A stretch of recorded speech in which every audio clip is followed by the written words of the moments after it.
what's going on, guys? So I just finished reading the final issue of Nick Spencer's run on The Amazing Spider-Man, and I wanted to give you guys my immediate thoughts on it. So last week I did a video pretty much trashing the concept of retcons and reboots, and I went in pretty hard on Nick Spencer's run on The Amazing Spider-Man, as well as the past 3 runs on that title, because it honestly does, and I'll stay true to this sentiment, it does feel like every Spider-Man run that we get nowadays is more concerned with fixing the character than telling an actual story. Although, I've come to this catharsis when it comes to Marvel and DC Comics. These characters and these universes, they're no longer designed to tell interesting and nuanced stories. Now, that's not that we don't get interesting and nuanced stories from these publishers anymore. Saying so would be far from the truth, and anybody who says otherwise, they're just one of those indie hipsters who are like, I don't even read Marvel and DC anymore because they're just so passé. I read, real original comics with real original ideas, like Invincible or The Boys. Oh, shut your bitch ass up! Dumbass! But the harsh, somewhat black-pilled reality is that the creators that are hired by these corporations, the editors, the writers, the artists, what have you, when it comes to these massive IP characters, they aren't really being hired to tell a story. They're hired to be custodians of a brand. Their job is to run routine maintenance on the IP within the medium they originated from. Anything above that standard is considered to be supererogatory.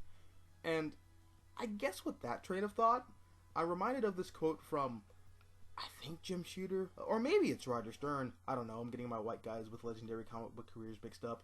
But they said something to the effect of, when working on a character, the end goal is to always leave the book better than how you found it in the first place. And in the case of Nick Spencer's run on The Amazing Spider-Man, I think he did a pretty good job of being a custodian to the brand. Now, when it comes to the storytelling, there are definitely some problems that I have with this run.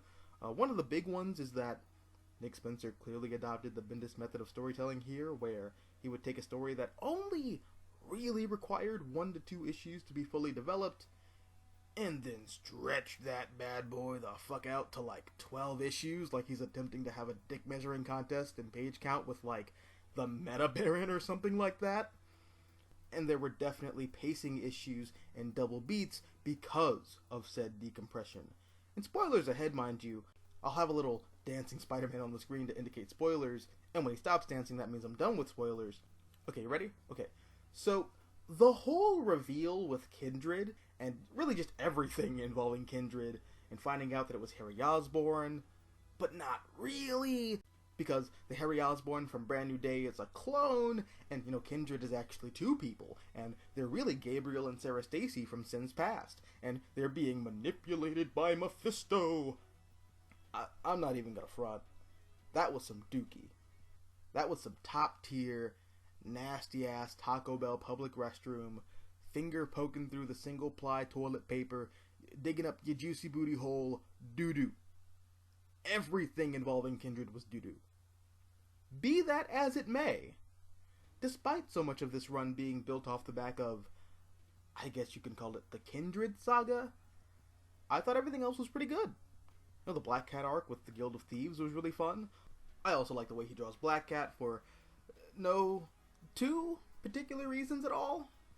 I also love the Hunted arc with the Children of Kraven. I thought that was really cool.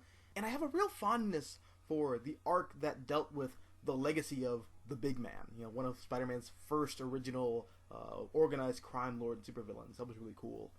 But chief among everything here, I think the strongest aspect of this latest run was the character work.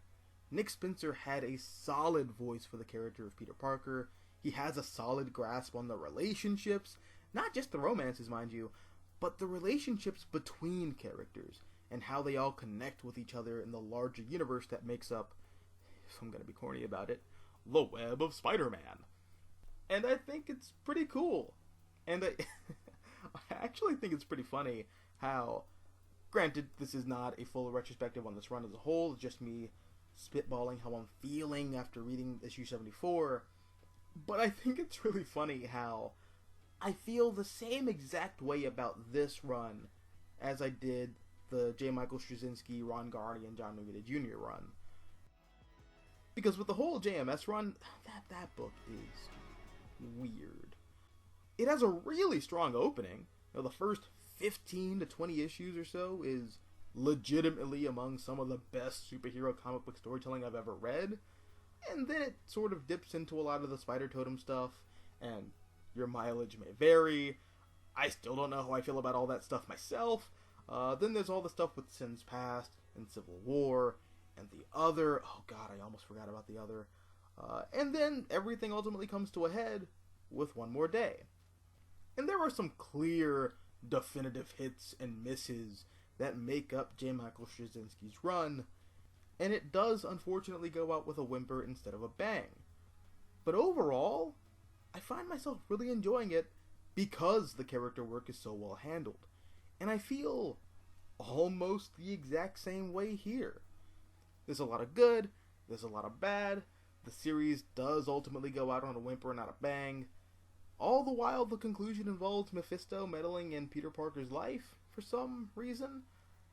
But Nick Spencer really gets what the character of Peter Parker is all about. He understands Peter's world. He understands MJ and Peter's relationship with her. He understands Peter's relationship with his villains. Just all around, this feels like Spider-Man. And it's the first time in a long time the core Amazing Spider-Man book felt like that consistently. The story of Peter Parker isn't one of a nerd who hit the jackpot and became a big-time superhero. Spider-Man doesn't fight kaiju in the middle of New York's financial district.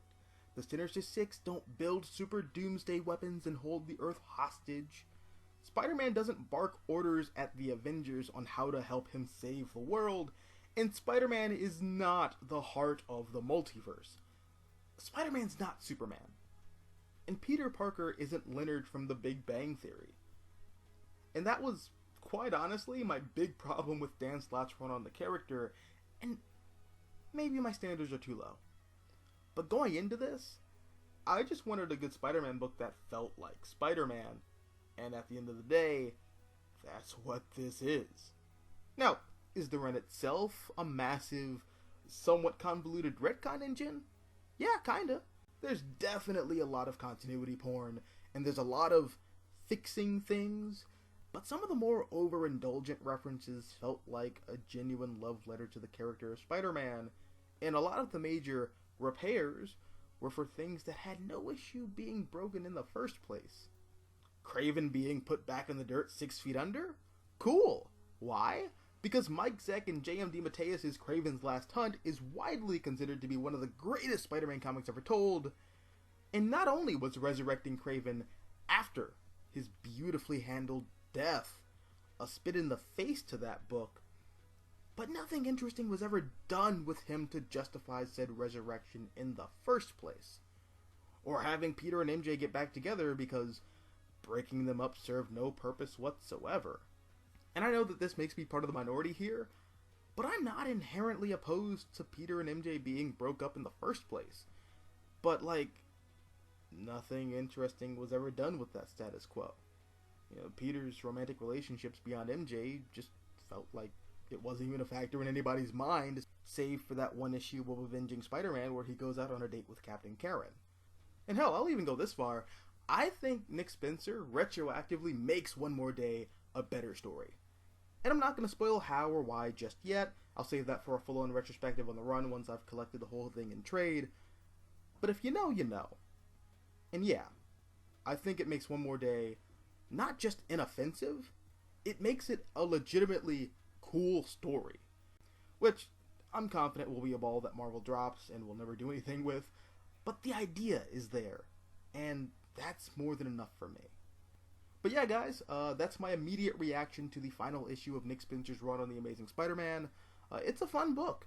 It has its high points, it definitely has its low points, and it does unfortunately go out on a whimper and not a bang. But after 80 plus issues, I honestly feel like Nick Spencer did a pretty good job of leaving the book and the character of Spider-Man better than it was when he initially came on the book in the first place. Enough said. Anyways, guys, those are my thoughts, but what about you? Let me know down below in the comment section how you felt about Nick Spencer's final issue on The Amazing Spider-Man. Let me know what you thought about the run as a whole, and let me know if you're excited for Spider-Man Beyond coming out. I read the preview for that. It looks pretty interesting, but, you know, we'll see how that all turns out. Let me know down below. But again, let me know down below in the comment section. Also, if you like this video, hit the like button, share, support the channel, and if you want to see more content like this, all you have to do is subscribe. I'm the Mystical Green Beanie. Thank you for watching, and as always, until next time, adios, nachos, adios.